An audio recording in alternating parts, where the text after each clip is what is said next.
And dear colleagues, please take your seats and we will continue our seminar.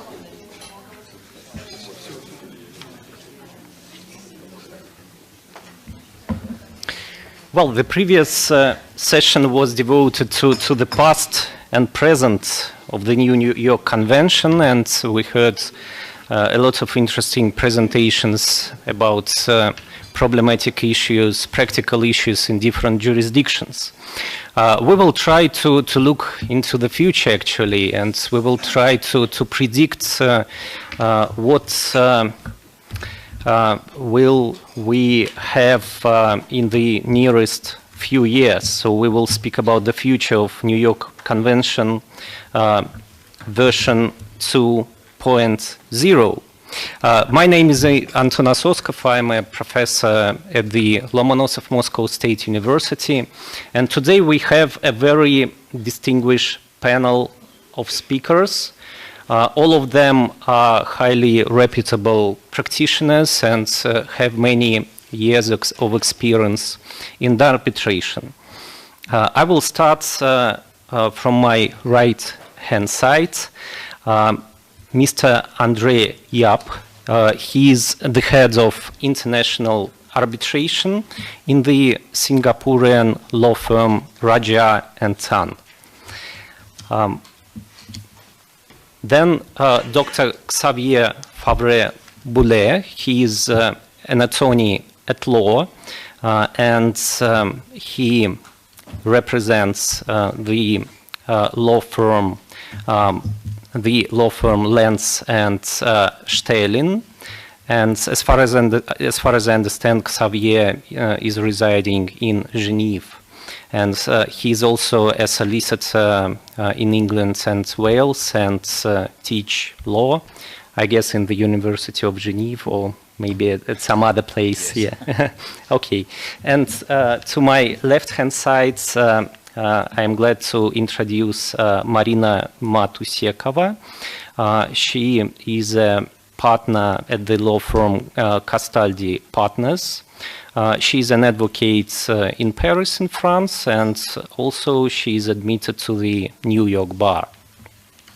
So I would propose to structure our discussion according to the list of questions which you see now on the slide. And the idea is the following, that actually the logistics would be the following, that on each issue we have a keynote speaker who will speak for around 10 to 12 minutes. Then each of the members of the panels will have an opportunity to make a brief intervention, and I think I will be ready to take one or two questions or comments from the floor, from the audience after the end of each issue.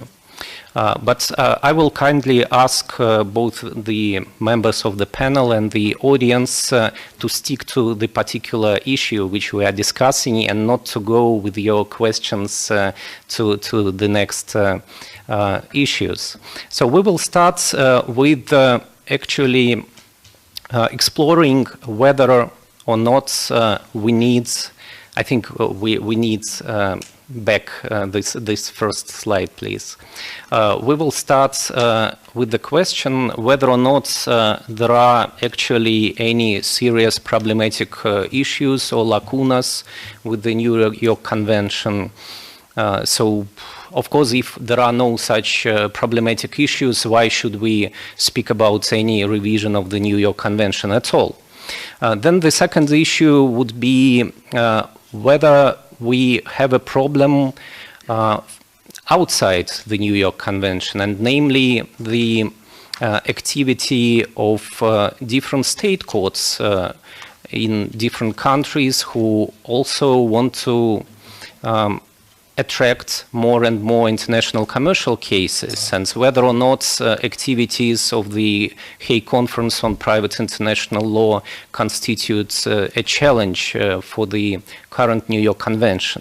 Then the third issue would be to analyze whether it's feasible at all to speak about any revision maybe of the most successful convention in the human history, because we have 159 contracting states to the New York Convention at the present moment of time.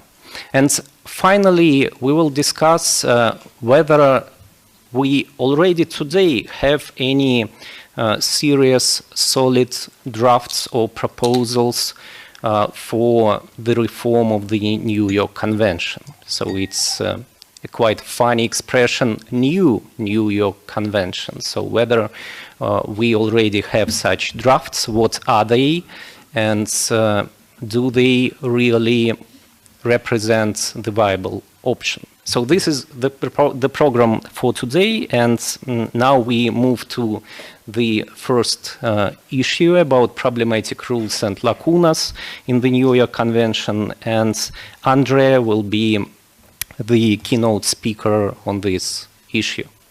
So Andrea, please, the floor is yours.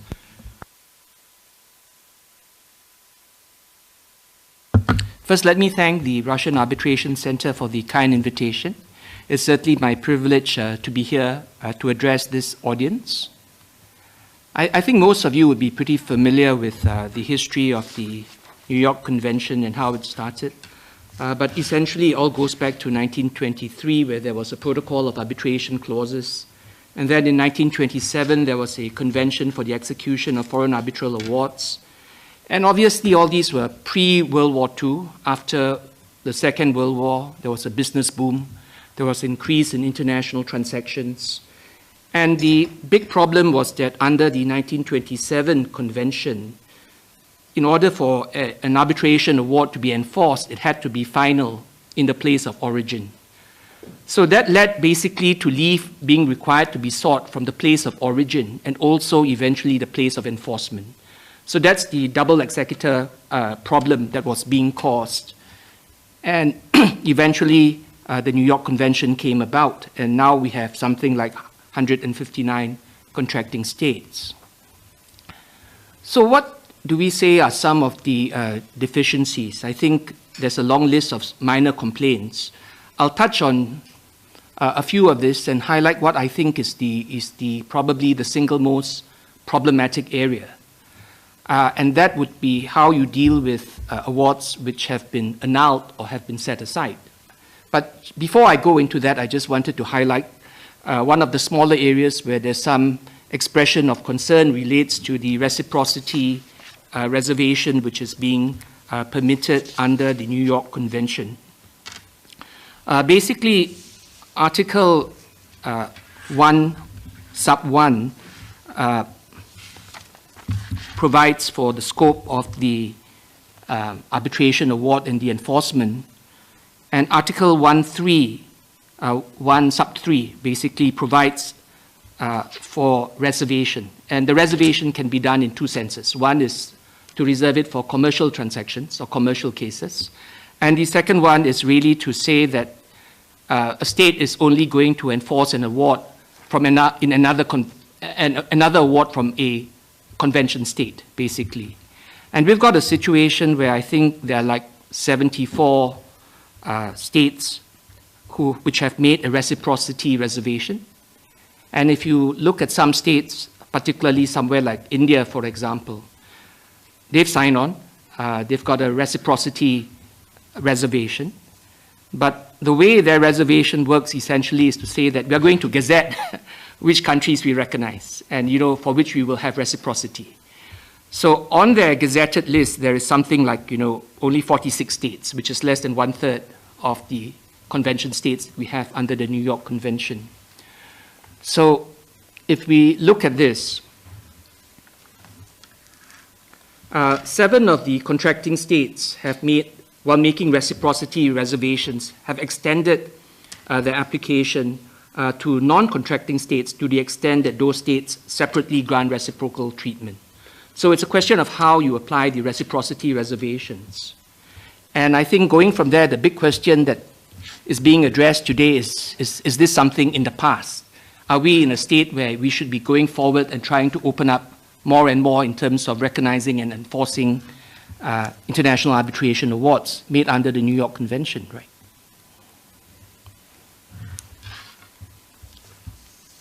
Another point which has been highlighted sometimes is the issue of the lack of a dispute resolution mechanism.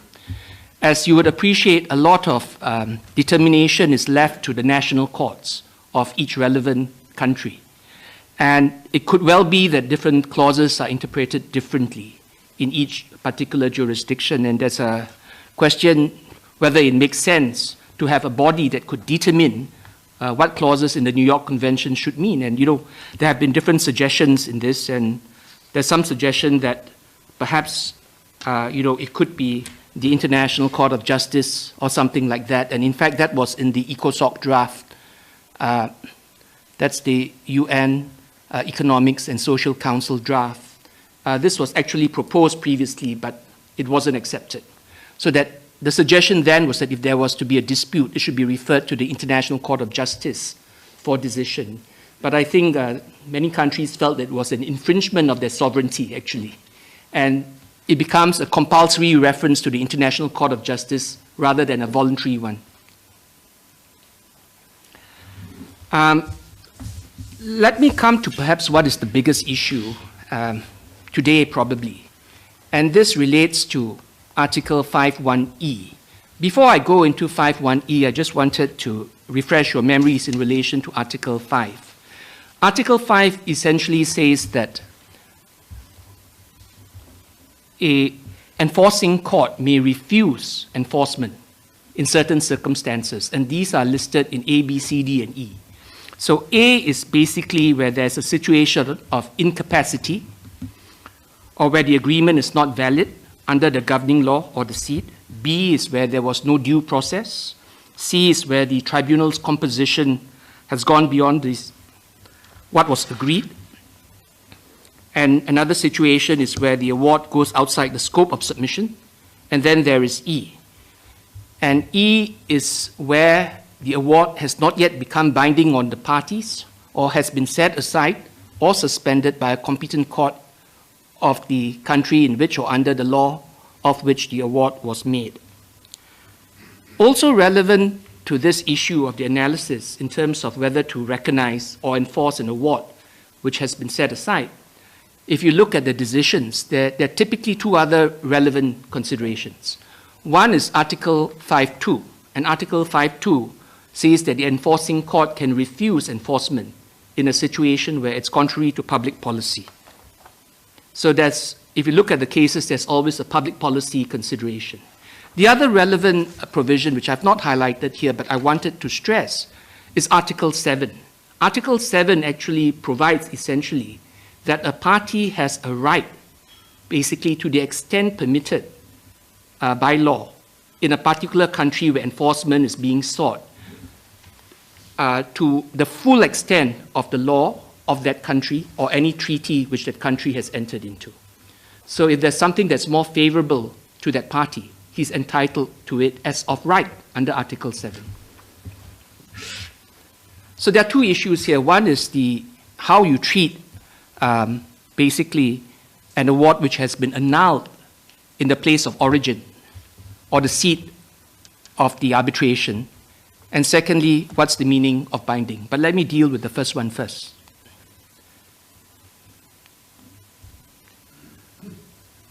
So we've put here the New York Convention perspective, the relevant provision there. The Miami draft, my learned friend Xavier will be dealing with that, so I'll leave that for the time being. You've heard about this case. It's Crommelloy. It's a US decision that came about in 1996 or thereabouts. And what had happened was that in that case, the US Court of Appeals for the DC Circuit enforced an arbitral award which had been annulled by the Court of Appeal in Cairo. And the Egyptian court was actually the court of the seat of the arbitration. So traditional arbitration philosophy is that the seat controls everything. And if it's set aside in the seat, then arguably there is no award to speak of. But the US court found that launching an appeal against the award in Egypt violated the final and binding nature of the award. Secondly, they found that failing to recognize the award would violate US pro-arbitration policy. And the position changed, or, in subsequent cases, they departed from this. And, in Termo Rio, the US Court of Appeal in the DC Circuit again framed a relevant inquiry as to whether the foreign court's annulment of the award violated basic notions of justice. And there is another leading case, Commissar against Pemex, where the US District Court enforced an award which had been set aside in Mexico, which was the seat. And in that case, the Mexican courts had retroactively applied Mexican law, which rendered the dispute non-arbitrable. So the court in US held that this was a violation of Commissar's legitimate expectation that the dispute would be arbitrable, and this was a violation of the basic notions of justice. So if we then look at Chromalloy a bit more closely. So Chromalloy was an American company basically supplying helicopters and providing maintenance service for military helicopters to the Egyptian government. Contract was terminated. Chromalloy instituted arbitration proceedings. An award was rendered in favor of Chromalloy. Egypt then challenged the award, got it set aside by the courts in Egypt, and Chromalloy then sought to enforce the award, which had been set aside, in US. And the US courts basically took this position. Essentially, they said that, well, arbitration awards are presumed to be binding and can only be denied effect in very limited cases, such as corruption, fraud, partiality, misconduct, or excess of power. And they went on to hold that since the award was proper and that the arbitration agreement between Egypt and Chromalloy precluded an appeal to the Egyptian courts, the court therefore should grant recognition of the award. So in essence, there was a finality provision in the agreement where parties waived all further appeals. But as we all know, that doesn't usually refer to setting aside or annulment proceedings. That means appeal on the merits usually. There is another reason that the court mentioned, and which I wanted to highlight, and that is what I mentioned about Article 7. The court said, well, there's Article 7, and for Article 7, you have to look at US law. And the court then went on to look at the US federal arbitration law and concluded that there were no similar grounds of setting aside under US arbitration law. So looking at Article 7, saying, well, Article 7 is relevant, and because of this, therefore, you apply US law somehow or the other. And they seem to be imposing a test that the setting aside had to match what was required under US law.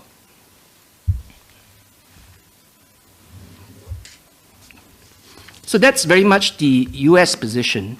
And then there is the UK position. And most of you will be familiar with this. I think the leading case is, of course, Yukos against Rosneft. And the English courts have reached a different decision from that in Maximov, where the court refused to recognize and enforce an arbitral award that had been set aside in Russia. And the test the English court applied was whether the Russian court's decision was so extreme or incorrect that the courts should not have been regarded as acting in good faith. But frankly, what business has the English court got to do in commenting about whether it's a Russian court or a Mexican court or a Nigerian court, right? So just very quickly, I'm sure you all are pretty familiar with the Yukos case, but essentially there were 4 awards that had been entered in favor of Yukos, and these had been set aside. And despite that, the UK courts went ahead with the enforcement, even though it had been set aside in Russia. Now, what is rather different about Yukos, and I'll come back to this, is that Yukos has no disguise in its reasoning. It has no Article 7 to hang on its case. It just makes a decision that says, well, we have to look at the integrity of a foreign court setting aside the decision. And my question to all of you, is that right? Is that something that should or should not be allowed in a proper sense of today's world?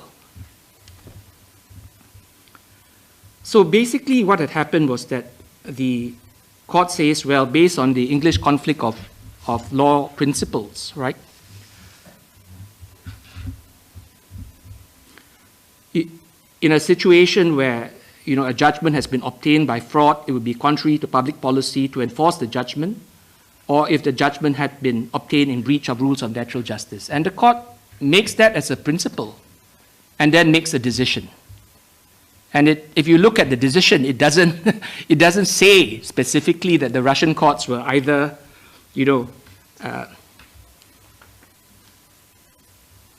fraudulent, made something that was typically, contrary to natural justice or anything like that.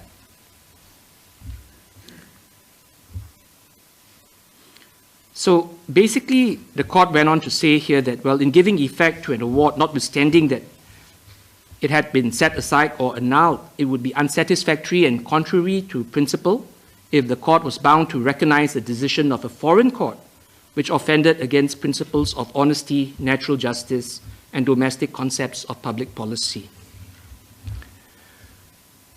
Then, very quickly, the French position, and Mattern, again, that's another very famous case. Mattern had basically entered into a contract for consultancy with Onium, and there was a breach of that contract. Mattern sued, and Mattern lost the case. And what then happened was that the other side essentially wanted to enforce the award. And the issue was whether that award could be enforced, given that Mattern had applied to the Swiss court to set aside the award, and the Swiss court had indeed set aside the award. And the reasoning in the French case, in the French court, the Cour de Cassation, essentially is pretty much the same as the US analysis in Cromeloy. They looked at Article 7 and they said, well, if we look at the French Civil Code, Article 1502, there is no equivalent provision for setting aside that is similar to Article 5E. So on that basis, they said, we're not going to enforce, on this basis, they said that they would still enforce the award even though it had been set aside. Now, just before I go into this, the Singapore Chief Justice Sundrish Menon had, in fact, in a speech given in London for the Chartered Institute of Arbitration at the Centenary Conference on 10th July 2015, made very strong criticism of Yukos. Because Yukos is unlike the French case that we have looked at, Mattern, it's unlike Cromeloy. Those cases at least had the excuse of Article 7. Yukos didn't. Yukos is a decision that criticizes and goes directly towards the integrity of a decision made by the court of a seat of the arbitration, and you are raising questions as to the integrity of that decision. So it's not a question as to, for example, Article 7, where you're saying, well, we don't recognize certain hits, or we only recognize certain bases of setting aside and not others. Andrea, I would be grateful if in 2-3 minutes. Sure, okay. So taking Yukos to its very logical conclusion, therefore, number one is that it means that you're attacking the integrity of a court of a seat making a decision to set aside the award. Secondly, is that you're saying basically that the foreign court that made the award is pretty incompetent. Thirdly, actually, you're challenging parties' autonomy because the parties had decided on the seat. So if you win, you're happy. If you lose, you're unhappy. And it goes back to that decision. So you make that decision and you live with that decision. So the other issue is really in terms of the definition of binding. Basically, it's something that has been looked at in terms of in different jurisdictions differently. I think one approach is that the award is considered binding depending on the law of the award, and this is adopted by the French, the Swiss, and the Italian courts. Another interpretation is that it's no longer open to appeal on the merits, leaving aside issues of setting aside. Thirdly, it's no longer open to an arbitral appeal itself. And fourthly, it's binding unless it's set aside or suspended. So you have different approaches again, and exactly what is binding. The last point I just wanted to highlight is this concept that the agreement must be in writing.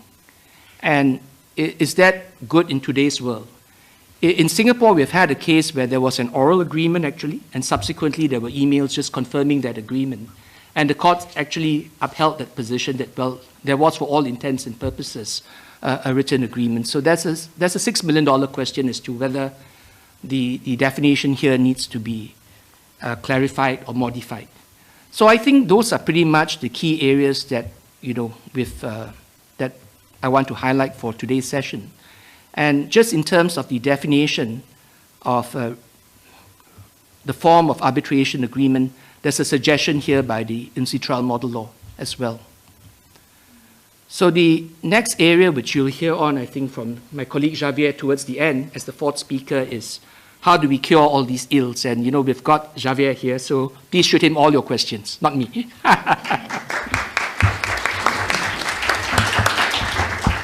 Andre, many thanks for this exploration of the most problematic issues of the New York Convention. So we see that we do have such problematic issues.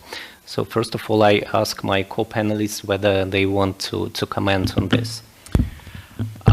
Thank you. I will start with a few comments. I know we have to be short, and of course everything has been said very properly by André, so there is little to add, but nevertheless, I think regarding the so-called reservations, it's typical of the law of treaties that the states liked, especially in the past, to have those reservations, the reciprocity one, the commercial one.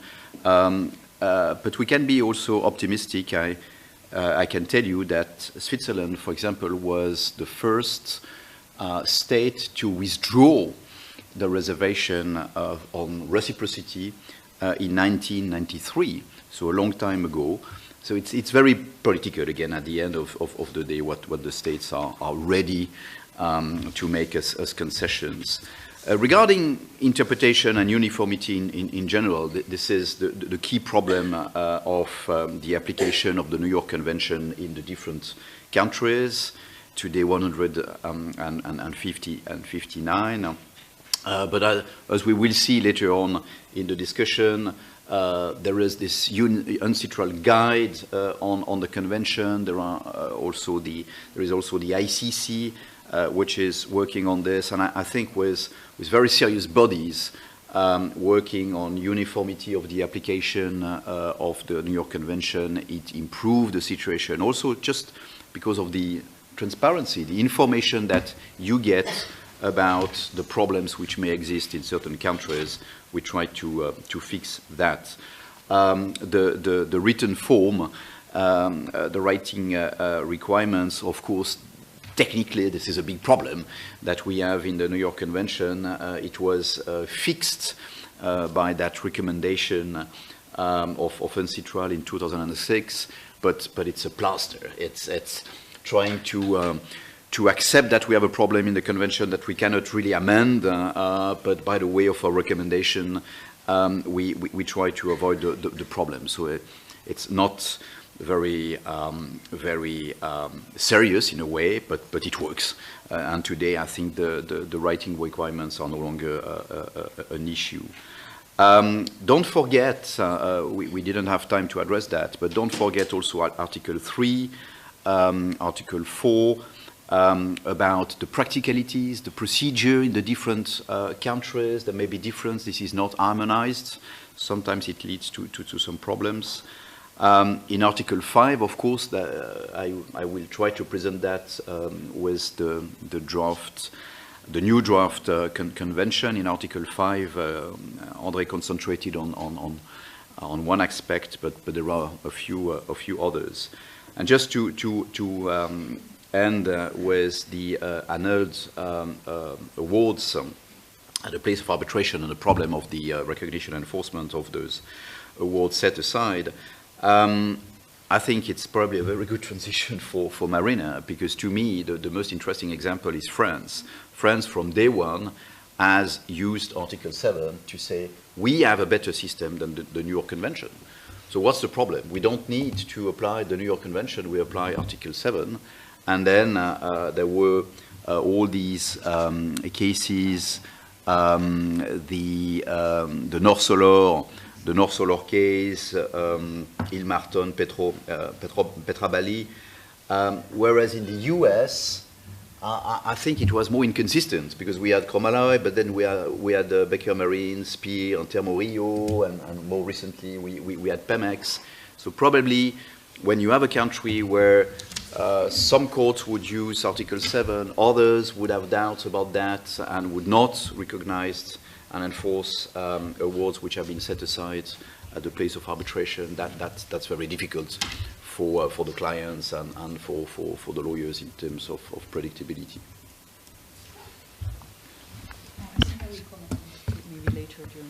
Okay.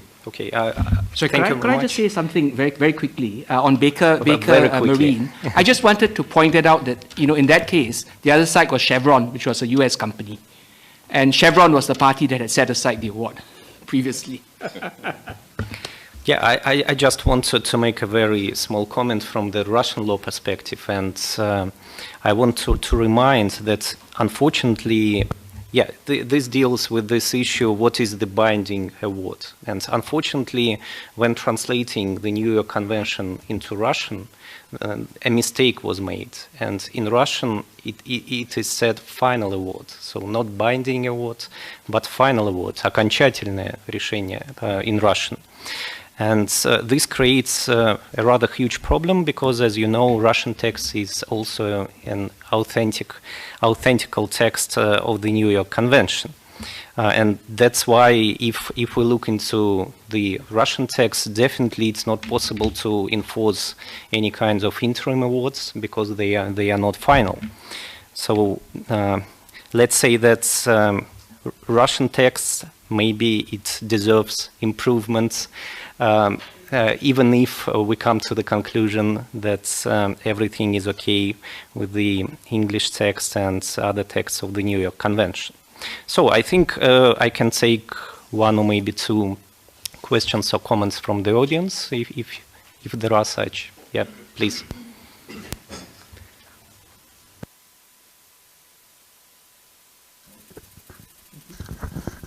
So I'm Yoshi from Tokyo, and I have a perhaps a different view against the evaluation of the present New York Convention. And I think present New York Convention is very successful with 159 the member state because of the very good balance between the harmonization and the real operation of each sovereign state.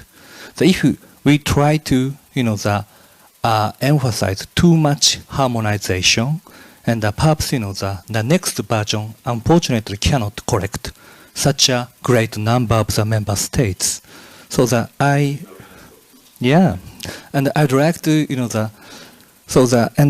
additionally, for example, the Cromalloy case is I think it's a very healthy reaction against sometimes the emerging market country try to abuse the public policy argument or arbitrability argument or some others. And so the real operation and how can I say the new convention is accidentally the making the kind of the text the interest can be battled the interpretation of the text, and accidentally this is at present very good combination appears, and I don't want to break this good balance, and this is why I'm opposing to the perhaps your views, and which may emphasize too much harmonization. And additionally, one comment is using ICJ for the interpretation of the new convention. It might be a nightmare because ICJ judges are good at the interpreting the convention which relating to the territory disputes or post-war dispute. But please think about no economic dispute is treated by the judges of the ICJ relating to the WTO matters because they do not know about the real business issue, economic issues, and but the New York Convention is deeply connected to the real economic or business issues. So I think the idea of using the ICJ judges are not so good one. Thank you very much. Thank you very much for your comments. I'm afraid we need to move forward, and if there are additional questions, you can ask them on a later stage. So we move to the second issue, and namely whether there are any incentives for the reform of the New York Convention which lie outside the text of the New York Convention, and I will make a very brief presentation on this topic. Andrei, if I may ask you to hand over the clicker. Yeah, thank you very much. Yeah, thank you. So, we see recently a very interesting phenomenon, which is called international commercial state courts. Firstly, it became quite popular in the Asian region several years ago to establish such types of specific international commercial state courts. And here you see several countries where already such courts are existing. And during the recent, I would say, 2-3 years, this idea became also very fashionable in the continental Europe. And there are undergoing projects, including in France, Germany, Belgium, Netherlands, and some other countries. And I think many of these countries, they try to use a very good moment connected with the Brexit, and they try to push out the English commercial court from the market and to say that there are more convenient and more attractive courts in continental Europe. And we also see that this tendency also evades into the CIS region. And we've heard during the previous panel about the developments in Kazakhstan, and that the same types of special international commercial state courts were introduced there. As far as I know, they even had to make amendments to their Kazakh constitution to organize and introduce such types of special courts. And I very like the citation of a well-known Netherlands specialist in private international law, Bob Wessels, who say that they, namely these kinds of state courts, shoot up like mushrooms after the rain. Of course, in various countries, these state courts have different features, but there are certain similarities, and I've tried to show them on the slides.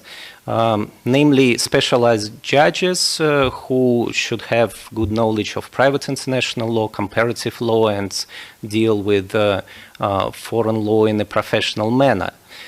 Then use of English language during the proceedings, which is important in the commercial world. Possibility to deviate from the domestic procedural rules, and what is important in many jurisdictions, also rules regarding evidence and evidentiary hearings. And in some jurisdictions, it's possible even to say that such proceedings, or to establish, to include in the agreement a clause about confidentiality and to limit the opportunities for appeal. Of course, the problem for the state court judgments has always been the recognition and enforcement abroad. And we also see here quite interesting developments.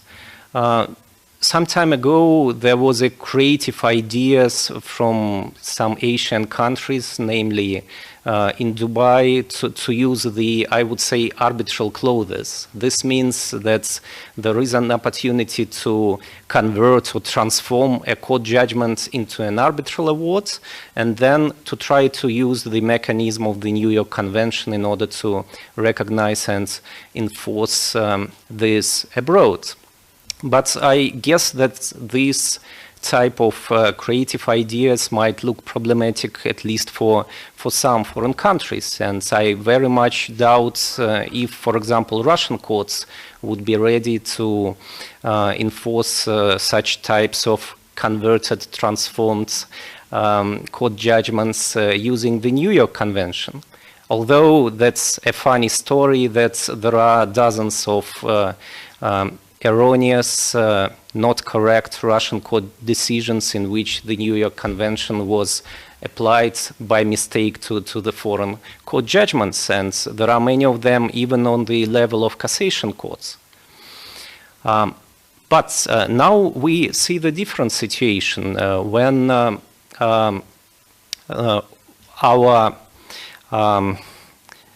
we speak about the developments of the Hague Conference on Private International Law and whether or not it can introduce such types of instruments. We should say that historically, Hague Conference was not very successful in resolving these issues. And you see here two conventions which were aimed to create a kind of New York Convention, but for the state court judgments.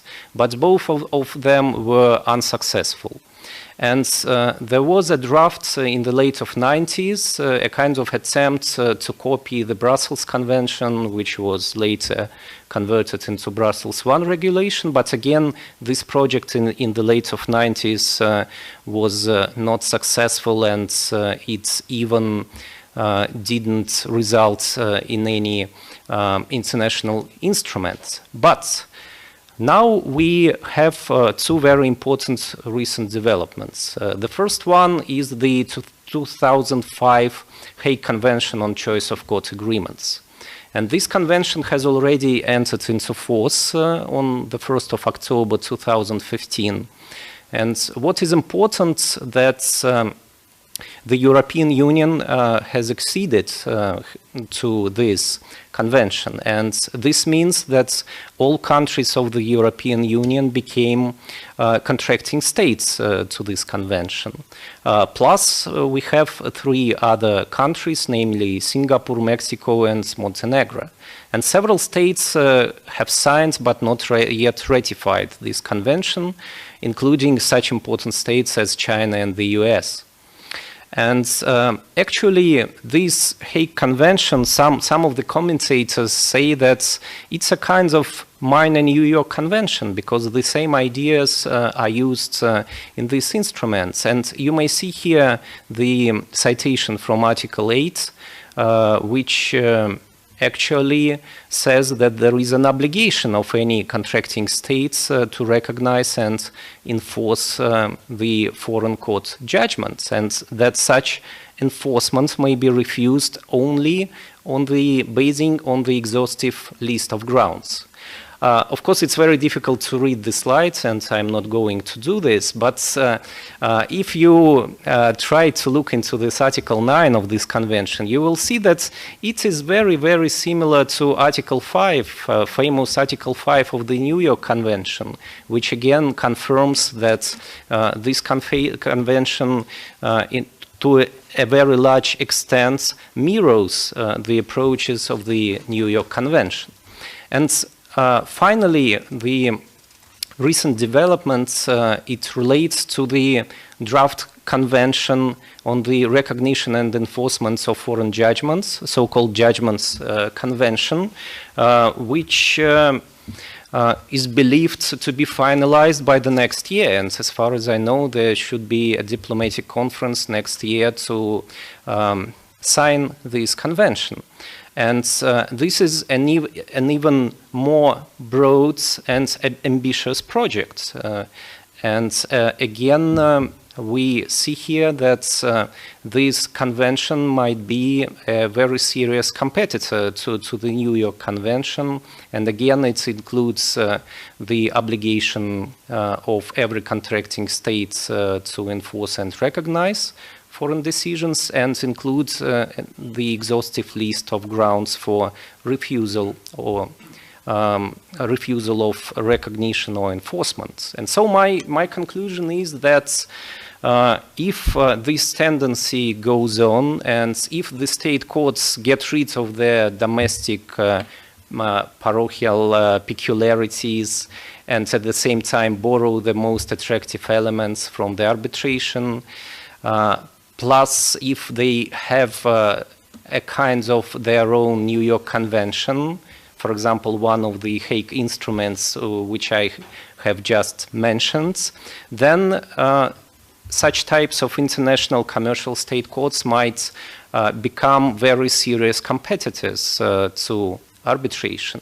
And therefore, I believe that arbitration specialists should not rest on their laurels, не должны почивать на лаврах in Russian, and should not ignore the proposals for reforms if they do want to prolong the so-called golden age of arbitration. Yeah, thank you very much. If my co-panelists have any comments, remarks on this issue. Andre, yeah, please. Yeah, I just wanted to say something. I was actually on the working committee for the formation of the Singapore International Commercial Court. Two things I wanted to make. We didn't see it as competition to arbitration. You know, in Singapore, Singapore had become a major arbitration center before we formed the International Commercial Court. So we saw it not as a competitor, but as a complementary service option for dispute resolution to parties who felt for some reason or the other they just didn't want to arbitrate.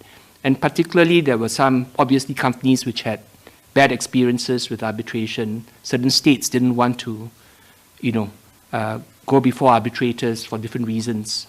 So those were some of the reasons behind it. Secondly, I think is that I just wanted to pick up the point that in Dubai, what they're doing is that you can convert a court judgment into an award. Actually, I floated that idea in Singapore when we were doing the Singapore International Commercial Court. And the major concern that everyone else on the panel had is that other countries may not choose to enforce it because they see it as a, you know, it's just a conversion act rather than a real arbitral award. But, you know, somehow I think Michael Huang, who's the Chief Justice of the Dubai court, basically decided, well, it's worth a go. So that's how it ended up in Dubai. Thank you very much, Andrea. Maybe one or two questions, comments from the audience. Okay, yeah. Thank you very much. And this is Yoshi from Tokyo. And I'm sorry, I have a different view, you know, against your presentation. And first, you know, paying attention to the Hague instruments. And I used to serve as a delegate from Japan for the Hague project. And so the choice of court agreement, the convention, in my view, is only the byproduct of the failure of the very ambitious project in 1990s. And finally, the European countries and the United States could not achieve the consensus, and the project, honestly speaking, break. But you know, they had to make some kind of the products because they consume the budget and they consume the human resources, and they had to make such kind of the very, you know, the simple convention, because usually the many countries can accept or recognize such a judgment based on the parties' choice of the court agreement without such conventions. So the actual effect of this convention is not so big, in my view. And at this moment, another challenging law-making process, convention-making process is now conducted. But in my view, honestly speaking, the Hague Conference is one of the international organizations. The international organization always have to find another target. Otherwise, they will lose budget. They will lose, their own employees, and they have to lose their jobs. So they are always chasing the target. And the Hague Convention is now in the kind of the routine, and not so productive. And The international... Thank you very much. So I agree with you that we should not exaggerate at the present moments of time the influence of the 2005 Hague Convention. But if we just imagine that in several years' perspective, the US and China, who has already signed this convention, will ratify it, I think that the situation might be different, and many commercial players may decide that they will stick to such types of newly branded international commercial state courts rather than arbitration. So we should bear this in mind. Yeah. Can I just make 3 comments? Of course, we can say that those who have taken these initiatives have to be congratulated. It was very difficult. For decades, we had nothing seriously compared to arbitration for the court judgments, only bilateral agreements or regional agreements or rules of public international law, conflict of laws in the different countries. So well done. But the three comments are actually 3 risks. One is this, that we have a sort of minimum result, because we have to find a compromise between the different interests, different countries, and it could be a minimal product. The second risk, I believe, is that there are few states which would ratify this convention. You know that there are many conventions, Hague Conventions and others, which were supposed to be a success, and ultimately they were ratified by a couple of countries. So that may be a risk. And third, I would say it may be a matter of education of the judges. Now, let's suppose we have fantastic conventions. Many states ratify those conventions, but we have to apply them. And if you think about the different courts in all countries in the world, that's not easy to change the mentalities, and so there would be lots of efforts about education. And what I think is extremely impressive in Singapore is that the courts they set up is open to foreign judges.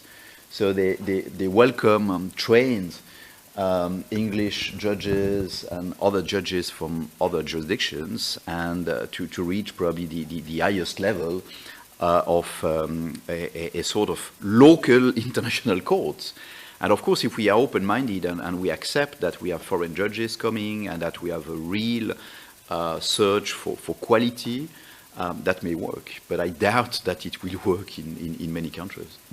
Yeah, thank you much, Xavier, for these comments. We need to move forward. Again, I'm sorry, but we have a lack of time and 2 presentations ahead, and I have to move forward. And the next issue would be, so if it's possible from the formal point of view to speak about any reform. No, it's not this one. And Marina will speak about possible formal instruments which can be used for resolving this task. So good evening. I don't have slides because I prefer the view on the sunset view on Moscow. So it's not because I'm lazy. So I've been asked to talk about the feasibility of a revision of the convention. And I will make a step back, because I think we should first ask ourselves whether it's necessary to revise the convention. And in asking myself that question, I've tried to go back to facts.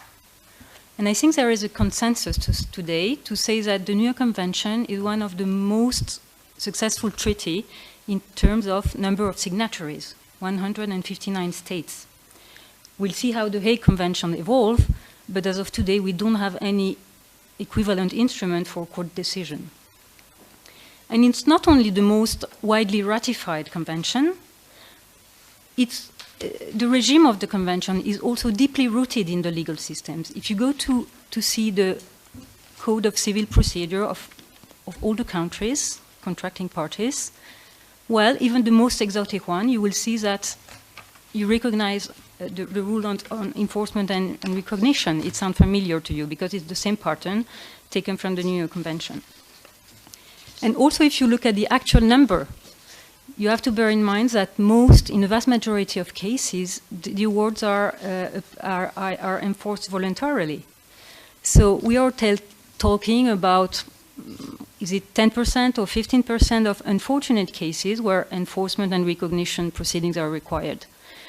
And out of those cases, when the parties seek enforcement, less than 20% have difficulties, and those difficulties often result from the situation of the debtor, like of assets or those kind of things, and not from problems linked to the convention itself.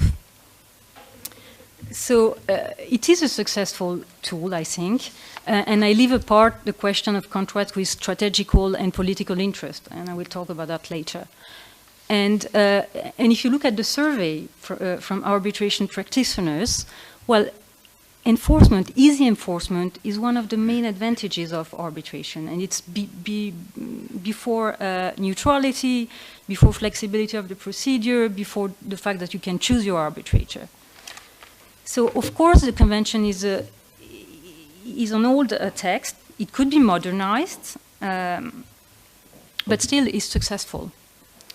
And when we look at the problem, often they're not linked to the text of the convention itself, but rather from its application. Because there is a problem of mentality. In some jurisdiction, arbitration is still viewed as something that is derogatory to the normal jurisdiction of courts, instead of being considered as a whole system per se that lies on party autonomy. But even that statement needs to be moderated, because there was an effort in the recent years to collect the case law from all the countries and to analyze it. This was done by the UNCITRAL. And this analysis showed that, in fact, countries apply the convention in a rather consistent manner. So I believe most of the difficulties regarding the convention could be resolved by a mere modern and good faith reading of the text. You know, I'm mentioning Article 2, for instance. Of course, in 1968, they required that the consent. They said that the consent to arbitrate could be exchanged by telegram or telefax. This was what they had then. Of course, today, a consent exchange by email or data message, or now we have the model law specifying, but of course, if you read in an intelligent manner, you can understand that it's valid too. So in the end, the main problem that we have with enforcement today is bias. Okay, and this is where we have those courts in every type of country, even the one with most modern arbitration law, which distort the concept of public policy to protect local interests. But that problem could not be solved with a revision of the convention, in my opinion, because the state will always be able to find another procedural pretext, no, to protect their political or strategical interest. So the conclusion is that I think the New York Convention is a good text, and it is the result of a compromise, but it sets the minimum standard. And Article 3 is a very good provision in that respect. It sets a principle of non-discrimination. A state cannot impose stricter conditions on the enforcement and recognition of foreign or international awards than it does on the recognition and enforcement of domestic awards. So it set the bottom lines. But behind that, the convention is a very evolutive and progressive text. You know, it's and I'm thinking about Article 7. Article 7 states that the contracting states are free to apply rules that are more favorable than those set forth in the New York Convention. What does it mean? If you have a conflict between the New York Convention and another treaty or a domestic law, you will apply the law, not the one that is more recent or more specific or higher in the hierarchy. You will apply the one that is more favorable to enforcement. So that's a really modern provision that allows evolution of the arbitration system. It's called the more favorable right provision, and it's a powerful tool in my opinion. And this has been used by French law indeed, in the French system, the fact that an award has been annulled in another country is not a ground for refusal of recognition and enforcement, because we have not reproduced Article 5(1)(e). And another example, in Dutch law, they state that the writing requirement is required as a matter of proof and not as validity of the arbitration clause. And I think that's a power tool to improve the system on the merits. So this is where we stand. We have a text which has some flaws, this is undeniable, but it works quite well globally, and it is open to evolution. So the issue is whether we really want revolution to try to tend to an absolute harmonization, or is that wishful thinking? Now I come to the second part of my presentation, which is what are the instruments if we want to improve the system? And I think there are three possibilities. So first one is a revision of the convention. But it's a huge work, and it's difficult to put in place, it's risky, and if we do that, we really have to be sure that what we propose contains innovative solution, you know, that it strikes a balance with the current system. Why is it so difficult to change the convention? Well, it's very unrealistic to think that we can have an agreement with 159 states, and especially in the current context. You know, today, with the development of investment arbitration, most of the states have developed a very protective mindset, and I'm sure they could take advantage of a revision to step out of the convention. And we have noticed in those last years, a lot of states have terminated international convention on arbitration. You know, Bolivia, Venezuela, recently Italy have terminated, have come out from the exit convention. Russia has come out from the ECT treaty. And even the EU is not favorable to arbitration. If you see, you know, the recent ACMEA decision, it has constrained all EU countries to terminate intra-EU BITs. So what we would have if we try to renegotiate today is probably more people exiting than entering, you know. So I think I would stay with what we have. And also I'm sure that a lot of states would not be willing to maintain Article 7, the more favorable right provision. And I think this is a very powerful tool for evolution of the system. So this is the first solution, a revision of the treaty, which would be very demanding and not easy. Second solution, it's an intermediate solution. We keep the convention, and we propose an additional protocol with amendments. Well, in my opinion, that would complicate things, because we would have a two-tier justice system with two different rules, two types of New York Convention states, and two speeds. And there would be reciprocity issues if you have a case with one country having ratified the new rules and with another having not. Okay, so in my opinion, it's not the good solution, because either you go for revolution or no. So third possibility, it's the model law. And I think it's the, you know, the more realistic approach and the wisest approach. So you live with the convention, and you use soft law to educate scholars, to educate legislators, to educate judges. So with that, you try to assist judges in applying in a more harmonious manner the convention. And when you have a good set of practice, then you try to incite legislators to improve their local law on arbitration. And that is fully consistent with Article 7 of the New York Convention. And this is the route that is being taken today. You know, a lot of bodies, the ICC, the IBA, the UNCITRAL, are trying to promote a uniform application. And I will mention the UNCITRAL project, because that's the one I'm the most familiar with.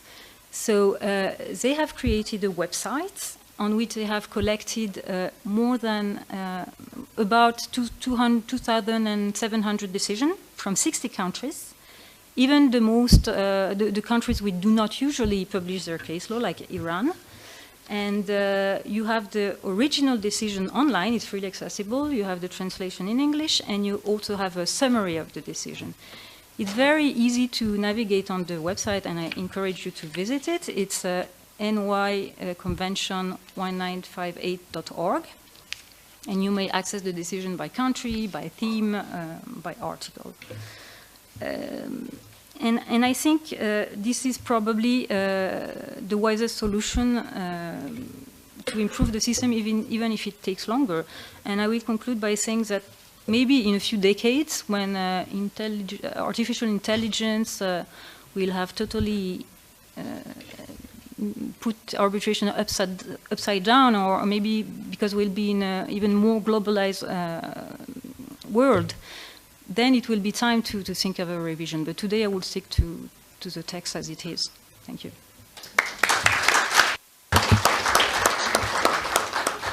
Marina, thanks a lot for your insights and for this cautious, I would say traditional, in a bit conservative position. If my co-panelists want to add something. Well, I agree 100%. So I have little to add. I studied the position 10 years ago for the 50th anniversary, and I published an article on this, and I was exactly on the same page at the time, and I think nothing has really progressed in between in 10 years' time. To me, one key word is pragmatism. We have to be pragmatic and not hope about the sort of magical new convention or new protocol. I think all difficulties have been described by Marina, and I think there is a clear distinction these days between soft law. We see, for example, the IBA, among others, adopting new guidelines and rules, but still soft law each year, because it's easy. We believe, we want to fix that, and maybe we have the new edition correcting the first version, and so on and so forth.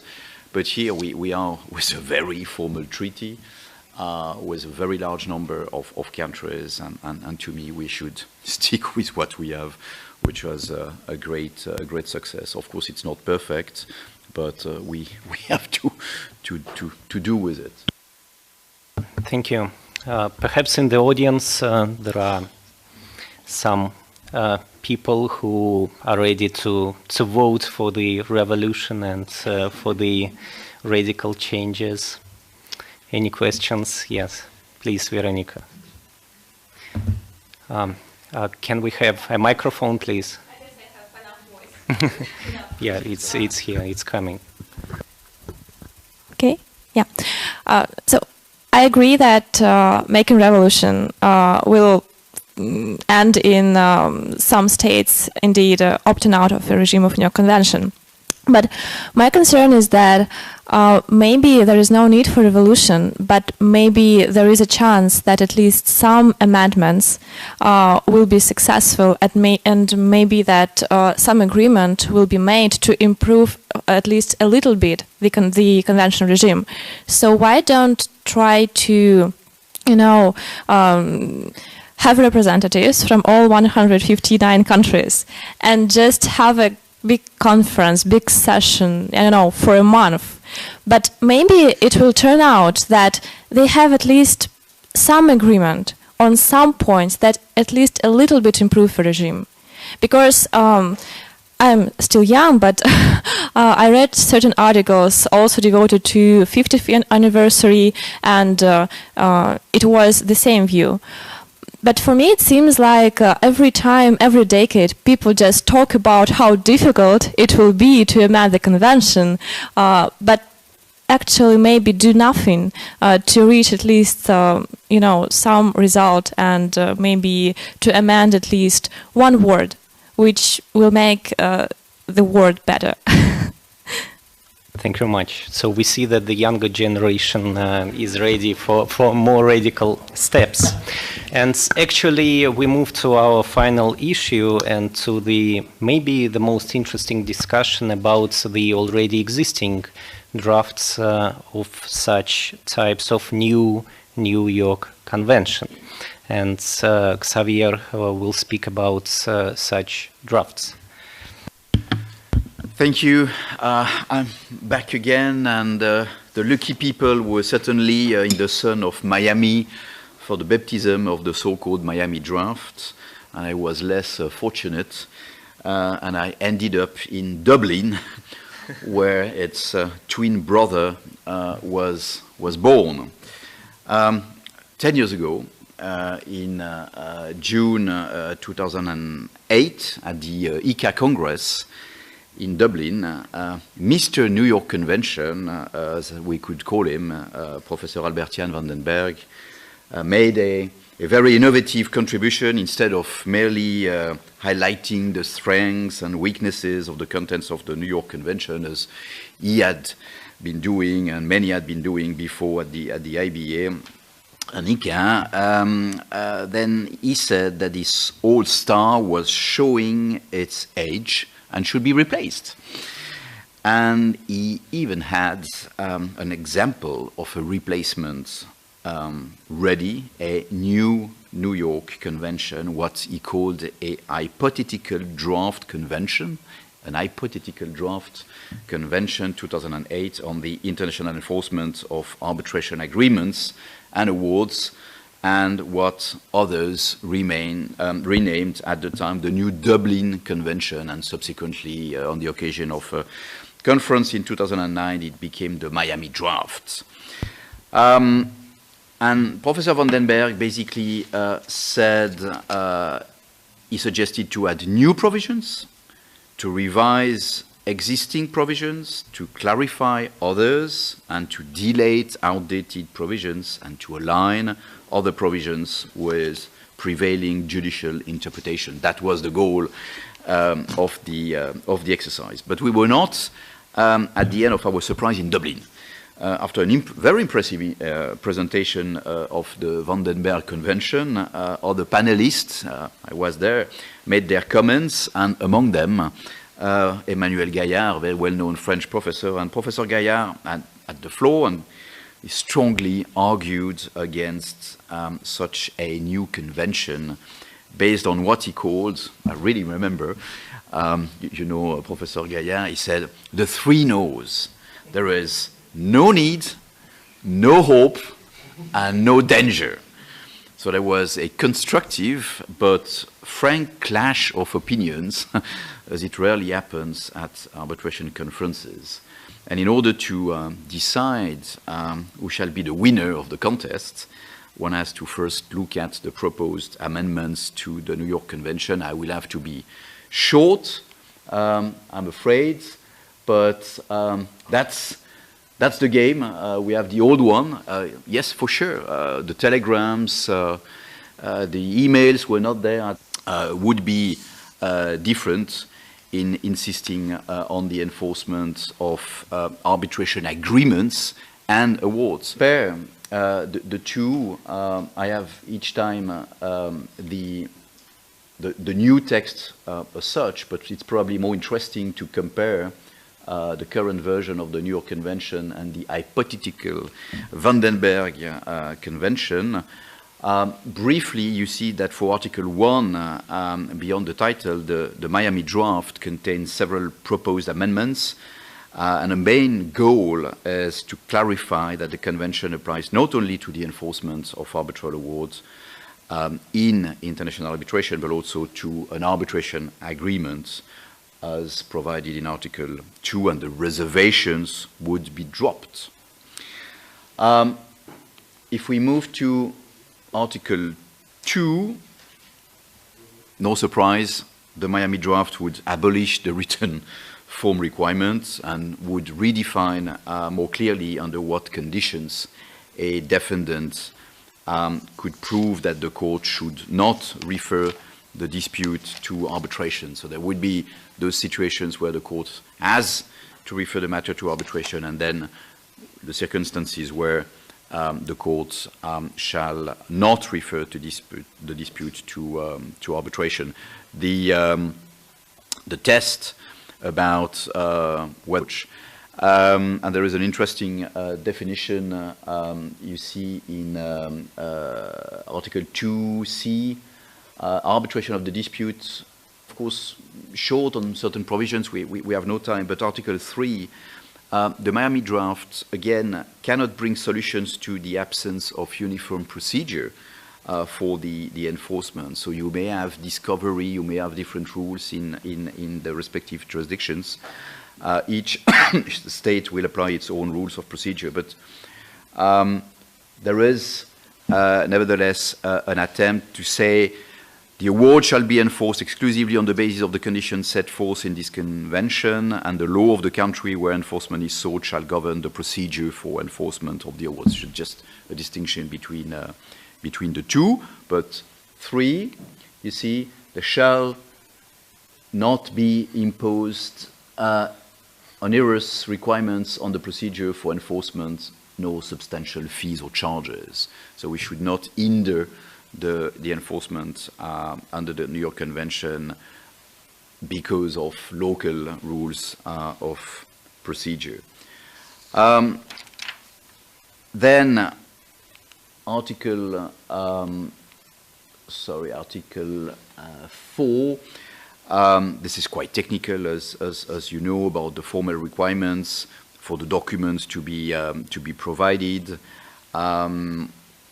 For example, there would be, with the Vandenberg Convention, no longer a requirement for the original arbitration agreement to be provided, only the original award or a certified copy. So I like the idea that he really worked on, which is the bulk of the exercise. The Miami draft would make it clear that enforcement shall be refused if one of the grounds for refusal is proved. The grounds in Article 5 are limitative, and it would even be added that enforcement shall be refused in manifest cases only. You see that manifest cases only in subsection 2. But it's good to clarify that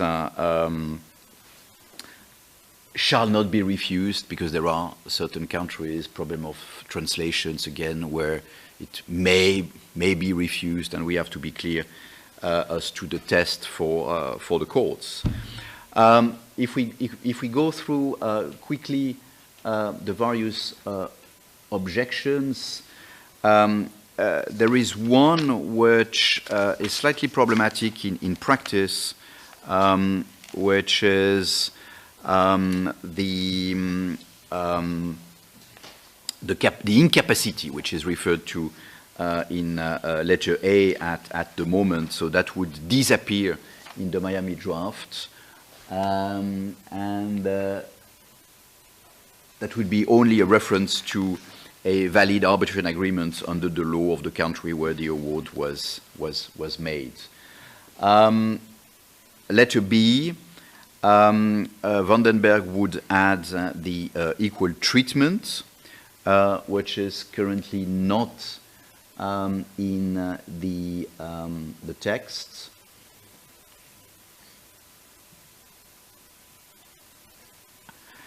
Letter C, that would be about simplifying the language. Remember, C, it's the extra petita, ultra petita issue. And D does not call for particular comments. These are minor amendments about the composition of the tribunal. But then we have letter E about the procedure. So again, this is a bit about a new wording, rephrase the provision, and the question of the awards set aside will be discussed later on. Now, with Article 5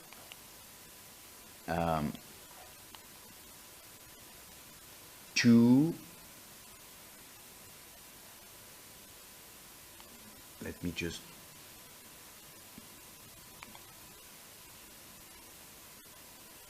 right. With 5.2, you have two objections. You have the arbitrability in letter A, and you have. I should try to be back, but I can't see very well. It's here. It's here, Xavier. It's here. I mean the device. So 5, 1, 2, A, B, C, D, F, G.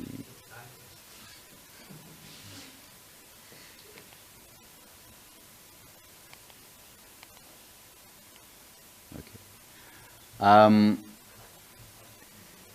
In Article 5, 2A, the Miami draft would actually drop the provision on the arbitrability, and they would treat that as part of international public policy in the next section, which is B. And B then would be limited to the ground to violation of international public policy as prevailing in the country where enforcement is sought.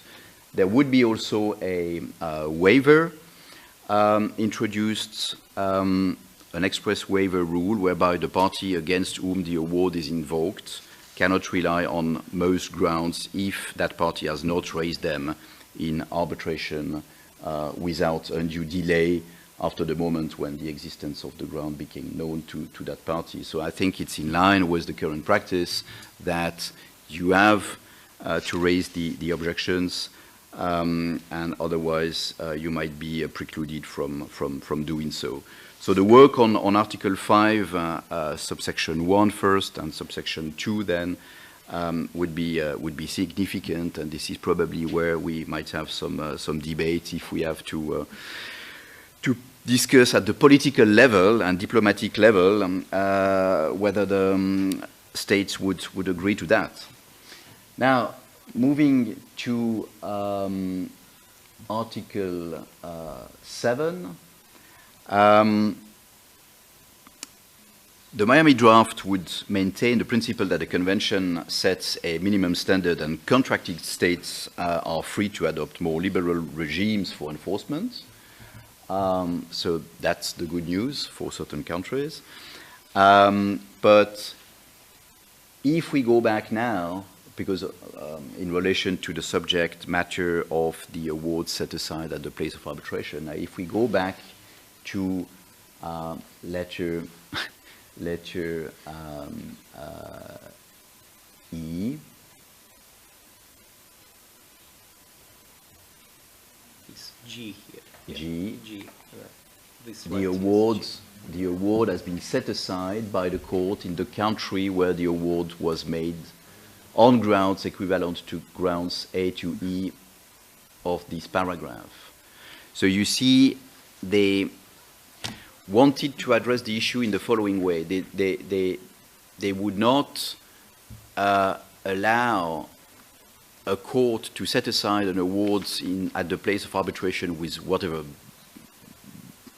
grounds which are absolutely not justified, but if those grounds leading to the setting aside of the awards are the ones addressed in the New York Convention, then the rule would be the award which has been set aside by the court would not be recognized. We can agree or not, but that's the way they propose to do it. There was really a clash between the authors, as you understand, and I have somewhere here even an article by Professor Gaillard, and again he published somewhere the urgency of not revising the New York Convention. So there was a debate 10 years ago, 9 years ago, 8 years ago, because it lasted for a while, about the question whether or not we should do something. That was the Miami draft, which has not really evolved in the meantime. I think the rest of the initiatives has been covered by Marina. It's different. It's not a new convention, but it's trying to fix the current convention with other tools. There are also some authors like Marike Paulson coming back to the Vienna Convention on the laws of treaties as to how the New York Convention should be better applied, or a proposal for a dual convention, so it's even worse, because we would have a primary convention actually as to how the courts at the place of arbitration should decide, and then a secondary convention for the recognition in the place of performance. I think we don't have time to cover that. The conclusions, again, I can be very short because I'm back to what Marina said. It's not perfect, certainly. It's a bit old, but it works. And it's a bit difficult to try to change. Maybe our children or grandchildren will meet again in Moscow in 2058, if not before, to discuss concrete amendments to the New York Convention, but we will not be there. And the question is, should we be blamed for not acting now, for our inaction today? But again, I'm back to my pragmatism. I think we should live with what we have and try to fix the problems locally in the different jurisdictions. Thank you.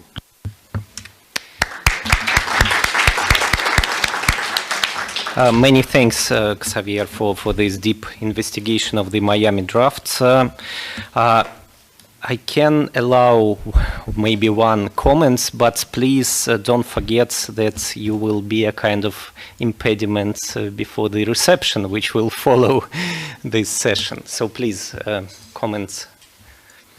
Try to keep short. I'd like to address my question to the French speakers. Bonsoir, merci d'être avec nous. Just a little question. Marina, you've mentioned that the foreign arbitral award, whether it was annulled, it's not a ground for refusal. And I was wondering about the French legislation itself, whether the grounds for resistant enforcement are broader, for example, comparing with the New York Convention. Maybe you could recite something about from your own experience, and you could just recall the grounds which commonly used for refusing the foreign arbitral award by national courts, for example. Thank you.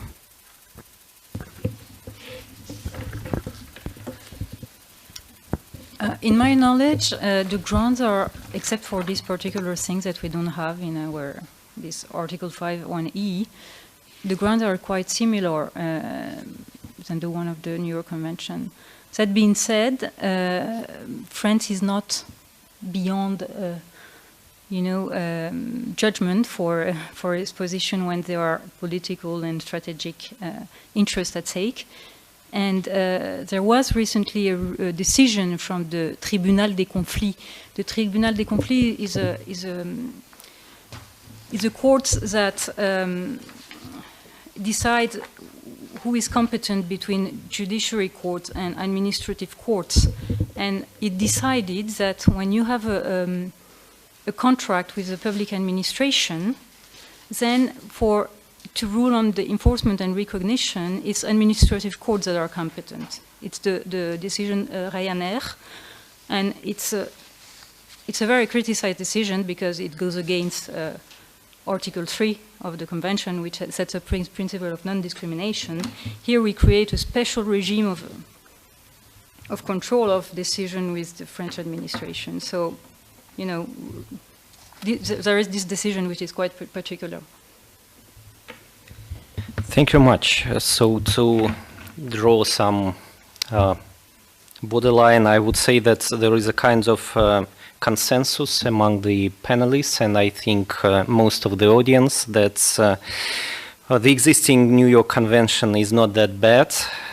You know, making a kind of analogy to human beings. We can vote. I don't think we need, because I see that most of the people here, they share our views. And drawing this analogy with human beings, you know, 60 years, it's maybe still quite good age, and at this age a human being can be efficient and can efficiently perform his or her functions. As you know, according to the latest Russian reform, it's even not the age for men, you know, asking to receive some pension. We need to work full time, so the New York Convention would also do this. But when we you know, imagine even not 50 years perspective as Xavier proposed, but 10 years perspective. And when we, in 10 years, will celebrating the 17th anniversary, you know, 70 years for a human being, it's already the time at least to think about a successor to whom these functions could be transferred. So on this note, I would like to close our session, and please join me in thanking our panelists for their brilliant presentations. And we have a reception, as far as I understand, so everybody is invited, and we can continue our discussions during the receptions. Thank you.